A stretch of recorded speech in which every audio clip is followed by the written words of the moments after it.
Hi hello good morning friends. எனக்கு current affairs வந்து பார்க்கலாம். இந்த சேனலில் வந்து டெய்லி கரண்ட் அஃபேர்ஸ் வந்து அப்டேட் பண்ணிகிட்டே இருக்கும்.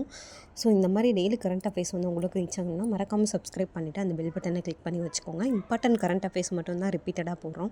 ஏப்ரல் 1 முதல் கணக்கெடுப்பு. மக்கள் தொகை கணக்கெடுப்பில் முதல் கட்ட பணிகள் ஏப்ரல் 1ஆம் தேதி தொடங்க இருப்பதாக மத்திய அரசு அறிவிச்சிருக்கு. கண்டிப்பாக இது வந்து கொஷின் கேட்குறதுக்கு சான்சஸ் அதிகமாகவே இருக்குது. ஸோ நோட் பண்ணி வச்சுக்கோங்க. ஜாகிரஃபியில் கண்டிப்பாக கேட்பாங்க.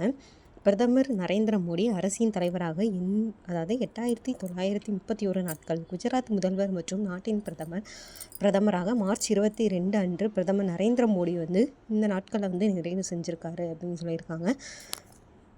மதம் மாறினால் எஸ்சி பட்டியலில் நீக்க முடியாது. கிறிஸ்துவ மதத்துக்கு மாறி அதை தீவிரமாக பின்பற்றும் ஒருவர் பட்டியலத்தில் நீக்க முடியாது அப்படின்னு சொல்லிட்டு இப்போ ஒரு புதுசாக ரூல்ஸ் வந்து கொண்டு வந்திருக்காங்க.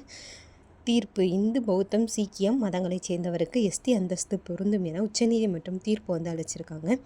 நாடு முழுவதும் பெட்ரோல் டீசல் விலை உயர்த்தியது.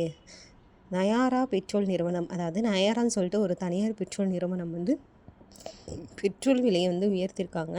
அதாவது ரூபாய் 5 உயர்ந்து ரூபாய் 1 லிட்டருக்கு 107.93 டீசல் விலை லிட்டருக்கு 3 ரூபாய் வந்து 97.22 விற்பனை செய்யப்படுகிறது அப்படின்னு சொல்லியிருக்காங்க.